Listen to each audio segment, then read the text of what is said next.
सोचिए एक ऐसा दिन जब सिर्फ एक ग्लास साफ पानी एक लग्जरी बन जाए, एक प्रिविलेज जो हर किसी के पास ना हो। सुनने में ये साइंस फिक्शन स्टोरी लग सकता है, लेकिन ये एक रियलिटी है जो कि बड़ी तेजी से उभर रहा है। ये एक ऐसा क्राइसिस है जिसके बारे में आप रेगुलरली हेडलाइंस में नहीं सुनेंगे, लेकिन ये हमारे रोटी, रोजगार, सेहत और सोसाइटी के हर हिस्से को छू लेगा। ये क्राइसिस है इंडिया के पानी का। India's groundwater is depleting and depleting fast. For a country that is heavily dependent on groundwater resources, this could be really bad news. Wells are running dry in India. Water scarcity, which was once a problem of India's hinterland, has come today to haunt India's shining metros too. From people running after water tankers in the national capital Delhi to Mumbai's BMC imposing water cuts. The situation is only getting worse. Supplies have dried up from groundwater resources by at least 50%. आज के video में हम जानेंगे कि ये crisis क्यों इतना serious है, इसके पीछे के असली रीजंस क्या है, इसका इम्पैक्ट हमारे ऊपर क्या होगा और इससे हम बच सकते भी हैं या नहीं, उसके बारे में हम जानेंगे। चलिए एक एक करके जानते हैं।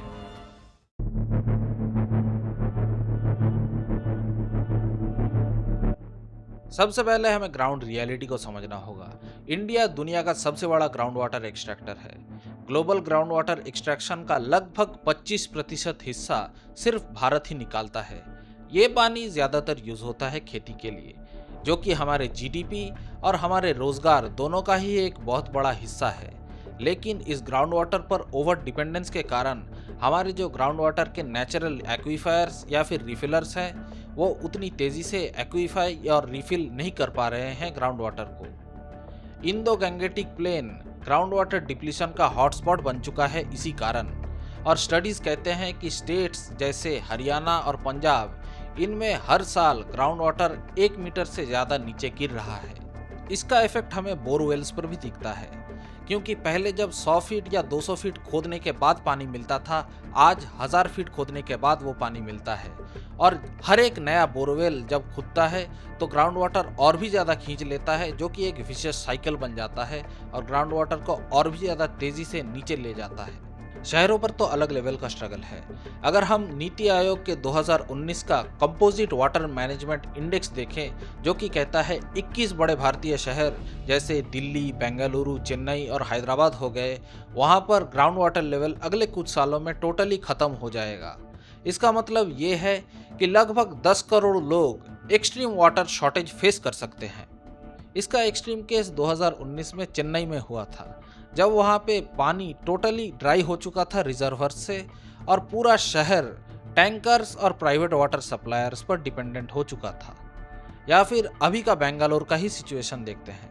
बेंगलोर में बोरवेल्स 1200 फीट तक जा चुके हैं और एक्सपर्ट्स कहते हैं कि अगले 10 से 15 सालों में बेंगलुरु से माइग्रेशन देखना हो सकता है पानी के कारण। या फिर हम दिल्ली को कैसे भूल सकते हैं। दिल्ली में यमुना का पानी एक वाटर सोर्स हुआ करता था किसी एक ज़माने में, लेकिन आज वो पानी इतना ज़्यादा टॉक्सिक है क्योंकि उस पानी में सीवेज और इंडस्ट्रियल एफ्लुएंट्स इतना ज़्यादा है। एनसीआर के लोग ऑलमोस्ट मजबूर है टैंकर से पानी खरीदने के लिए। गांव पर भी ये सिचुएशन उतना अच्छा नहीं है, क्योंकि वहाँ पर भी ग्राउंड वाटर पर लोग बहुत ही ज़्यादा डिपेंडेंट है और फार्मिंग बहुत ही ज़्यादा डिपेंडेंट है ग्राउंड वाटर और मानसून पर। जब मानसून नहीं होता है तो फार्मिंग पर डायरेक्टली इफेक्ट आता है, लेकिन जब ग्राउंड वाटर नहीं होगा तो फार्मिंग ही नहीं होगी। India is running out of water faster than any other major economy, ये स्टेटमेंट बिल्कुल ट्रू है और ये बहुत ही ज़्यादा तेज़ी से बढ़ रहा है। लेकिन इसका कारण क्या है, चलिए अगले अध्याय में जानते हैं।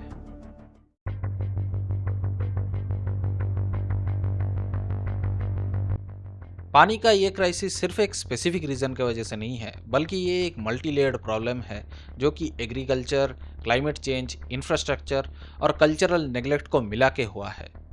पहले हम आते हैं एग्रीकल्चरल एस्पेक्ट पे।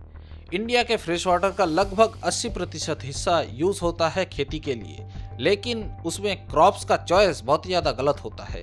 एग्जाम्पल के लिए हम पंजाब और हरियाणा को लेते हैं। यहाँ पे अभी ट्रेंड चल रहा है राइस और शुगर केन ग्रो करने का, लेकिन इन जैसे स्टेट्स में इसको ग्रो करने का सेंस नहीं बनता, क्योंकि ये दोनों ही क्रॉप्स बहुत ही ज़्यादा वाटर लेते हैं ग्रो करने के लिए। 1 किलो राइस का प्रोड्यूस लेता है 3000 से 5000 लीटर का वाटर, और शुगर केन तो उससे भी ज़्यादा लेता है।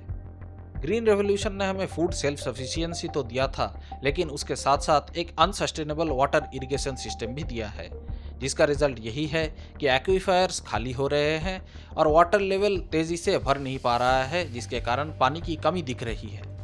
इसके बाद हम आते हैं क्लाइमेट चेंज के प्रभाव पर। भारत के लिए मानसून एक लाइफलाइन है, लेकिन वो भी आज बहुत ही ज़्यादा इरेटिक और अनप्रेडिक्टेबल बन चुकी है। कभी ड्रॉट्स तो कभी फ्लैश फ्लड्स, इन दोनों में से कोई भी एक चीज़ हमें देखने को मिलता ही है। IMD के डेटा के हिसाब से मानसून वेरिएबिलिटी पिछले 50 सालों में बहुत ही ज़्यादा बढ़ चुका है। मतलब हमारे यहाँ जब बारिश होती है तो एक साथ बहुत ज़्यादा होती है, जिसके कारण हार्वेस्टिंग का जो सिस्टम है वो फेल हो जाता है, या फिर यहाँ पे बारिश बिल्कुल नहीं होती है, जिसके कारण ड्रॉट देखने को मिलता है।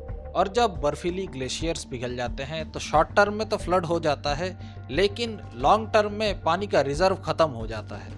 इसके बाद हम आते हैं इंफ्रास्ट्रक्चर फेलियर्स पर। आज भी भारत के शहरों में 40% तक पाइप वाटर सप्लाई लीक होके ही वेस्ट हो जाता है, यानी जितना पानी वहाँ एक्सट्रैक्ट होता है उसका लगभग आधा हिस्सा सप्लाई तक पहुँचने से पहले ही वेस्ट हो जाता है। इसमें एक और एंगल सीवेज और इंडस्ट्रियल इफ्लुएंट्स को बिना ट्रीट किए नदियों में रिलीज करने का भी है। इसका एक प्राइम एग्जाम्पल यमुना है, जो कि सालों से इसको भोग करता हुआ आ रहा है और उसमें पानी इतना ज़्यादा टॉक्सिक हो जाता है जिसके कारण वो पानी अनयूजेबल हो जाता है। गंगा और साबरमती जैसे नदियों का भी कुछ ऐसा ही हाल है। इसके बाद हम आते हैं हमारे कल्चरल नेग्लेक्ट पर। हमारे पास कुछ ट्रेडिशनल वाटर मैनेजमेंट सिस्टम्स थे जिनको यूज़ किया जाता था नेचुरल एक्वीफायर्स को रिचार्ज करने के लिए। इनमें बाउलीज यानी स्टीप वेल्स, जोहड़ और नेचुरल रिजर्वर्स थे जिनको यूज़ किया जाता था। राजस्थान का अलवर डिस्ट्रिक्ट इसका शाइनिंग एग्जाम्पल है, जहाँ पर पहले के जोहड़ को रिवाइव किया गया और ये पूरा रीजन एक ड्रॉट प्रोन रीजन था, जिसको बाद में वाटर सिक्योर रीजन में तब्दील कर दिया गया इन जोहड़ों को रिवाइव करने के बाद। लेकिन हम लोग अक्रॉस द इंडिया डेवलपमेंट के नाम पे इन इंफ्रास्ट्रक्चर और इन पहले के ट्रेडिशनल सिस्टम्स को या तो भुला देते हैं या फिर तोड़ देते हैं, और ये सब मिलकर एक ऐसा सिचुएशन क्रिएट हो रहा है कि भारत एक सेल्फ इन्फ्लिक्टेड क्राइसिस पे है। यहाँ पर पानी तो है, लेकिन उसका मैनेजमेंट और यूजेज इतना फ्लॉड है कि वो शॉर्टेज में तब्दील हो रहा है, और यही शॉर्टेज हमारी लाइफ को कई सारे एस्पेक्ट से इम्पैक्ट करेंगे। लेकिन वो क्या होंगे, चलिए अगले अध्याय में जानते हैं।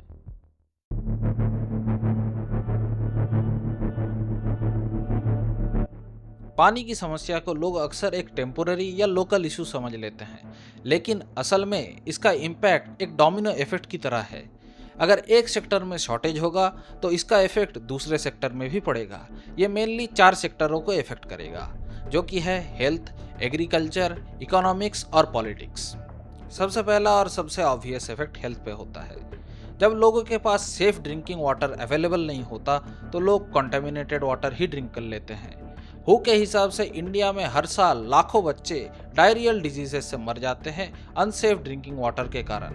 फ्लोराइड और आर्सेनिक कॉन्टेमिनेशन के वजह से वेस्ट बंगाल, बिहार, राजस्थान जैसे स्टेटों के गाँव में लोग स्केलेटल डिफॉर्मिटीज, डेंटल प्रॉब्लम्स और कैंसर तक फेस करते हैं। और आयरनी की बात यह है कि जहाँ पे पानी अवेलेबल भी होता है वहाँ वो इंडस्ट्रियल वेस्ट या फिर सीवेज से मिक्स हो जाता है, यानी प्रॉब्लम क्वालिटी की भी है, सिर्फ क्वांटिटी की नहीं है। एग्रीकल्चर पर तो इसका इम्पैक्ट डायरेक्टली क्रॉप्स के प्रोडक्शन के ऊपर आता है। जब पानी ही नहीं होगा तो अनाज कैसे उगेगा। पिछले कुछ सालों में महाराष्ट्र और बुंदेलखंड के रीजियंस ने बार बार ड्रॉट फेस किया है। Result crop failure, farmer suicide, mass migration. और ये एक लोकल इशू नहीं है, क्योंकि ये नेशनल फूड सिक्योरिटी पर भी एक थ्रेट बन जाता है। जब राइस, व्हीट, पल्सेस का प्रोडक्शन कम होता है तो उनके प्राइसेस भी ज़्यादा बढ़ जाते हैं। मतलब पानी का क्राइसिस डायरेक्ट थाली पर आ जाता है। इकोनॉमी पर भी इसका इम्पैक्ट बहुत ही ज़्यादा हैवी होता है। एग्रीकल्चर इकोनॉमी का एक एस्पेक्ट है, लेकिन उसको हटा के अगर हम इंडस्ट्रीज़ को काउंट में लाए तो ये इम्पैक्ट बहुत ही ज़्यादा मैग्नीफाई हो जाता है। वाटर जिसमें यूज़ होता है ऐसे इंडस्ट्रीज़ जैसे टेक्सटाइल्स, शुगर मिल्स, ब्रूअरीज, या फिर एनर्जी सेक्टर जिसमें वाटर यूज़ होता है जैसे कि थर्मल पावर प्लांट, अगर हम इनको काउंट में लाए और इसमें अगर पानी नहीं मिले तो ये सारे सेक्टर्स स्लो हो जाएंगे और ऑलमोस्ट बंद के कगार पे आ जाएंगे। एक डेवलपिंग इकोनॉमी के लिए ये एक बहुत ही बड़ा थ्रेट है।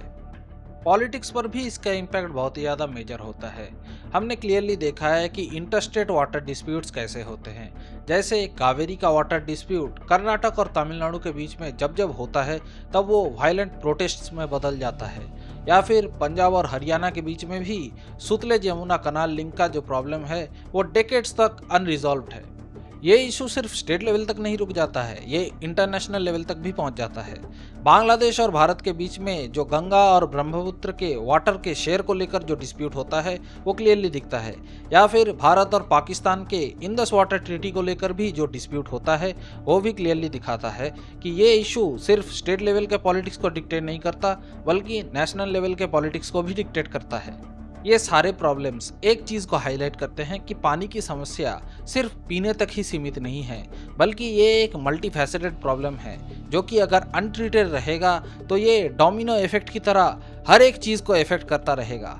पर इसके कुछ सॉल्यूशंस भी हो रहे हैं या नहीं, चलिए अगले अध्याय में जानते हैं।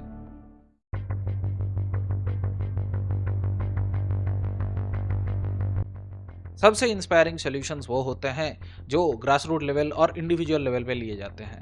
राजेंद्र सिंह, जिन्हें वाटरमैन ऑफ इंडिया भी कहा जाता है, उन्होंने राजस्थान के अलवर डिस्ट्रिक्ट को एक ड्रॉट प्रोन जोन से एक वाटर सिक्योर जोन बनाया जोहड़ों को रिवाइव करके। लेकिन ये एक इंस्टेंस है, ये और भी ज़्यादा ज़रूरत है बाकी जगहों पे। तमिलनाडु और कर्नाटक के कई गांव में अब रेन वाटर हार्वेस्टिंग को मैंडेटरी बनाया गया है। वहां पर छत पे जो भी पानी जमता है उसको डायरेक्टली ग्राउंड वाटर में तब्दील किया जाता है ताकि ग्राउंड वाटर रिचार्ज किया जा सके। भारत सरकार ने भी इस इशू को सीरियसली लेना शुरू किया है, जिसके कारण उन्होंने काफ़ी सारी इनिशिएटिव्स लॉन्च किए हैं, जिनमें से जल जीवन मिशन 2019 में लॉन्च किया गया था, जिसका मूल उद्देश्य यही है कि रूरल हाउस होल्ड्स तक पाइप्ड वाटर सप्लाई पहुंचे। या फिर अटल भूजल योजना, ये वर्ल्ड बैंक के साथ एक कोलैबोरेशन है जो कि फोकस करता है ग्राउंड वाटर मैनेजमेंट पर और उसके रिचार्ज पर। या फिर हम नमामि गंगे का जो प्रोजेक्ट है उस पर भी फोकस कर सकते हैं, जो कि फोकस करता है इकोलॉजी के बैलेंस को, लेकिन उसके साथ साथ वाटर को कैसे सस्टेनेबल यूज़ किया जाए उस पर भी उसका फोकस है। मॉडर्न टेक्नोलॉजीज का भी यूज़ किया जा रहा है वाटर क्राइसिस को टैकल करने के लिए। जैसे डीसैलिनेशन प्लांट्स बिठाए गए हैं चेन्नई और गुजरात में, जहां पर सी वाटर को कन्वर्ट किया जा रहा है ड्रिंकिंग वाटर में। या फिर स्प्रिंकलर सिस्टम्स को भी यूज़ करने का बहुत ही ज़्यादा एग्रेसिव पुश आ रहा है, जो कि 50 to 60% of wastage of water in agriculture रोक सकता है। या फिर रिसाइकलिंग ऑफ वाटर भी देख पा रहे हैं बेंगलुरु जैसे सिटीज़ में, जहाँ पर वहाँ का सीवेज के पानी को ट्रीट करके इंडस्ट्रियल और एग्रीकल्चरल यूज़ में लगाया जा रहा है। AI और IoT का भी यूज़ किया जा रहा है, जो कि रियल टाइम मॉनिटर कर सकता है वाटर सप्लाई को और डिटेक्ट कर सकता है लीक्स को। ग्लोबल पार्टनर्स के साथ भी इंडिया कोलैबोरेशन कर रहा है, जैसे इजराइल के साथ इंडिया का कोलैबोरेशन है वाटर क्राइसिस को टैकल करने के लिए।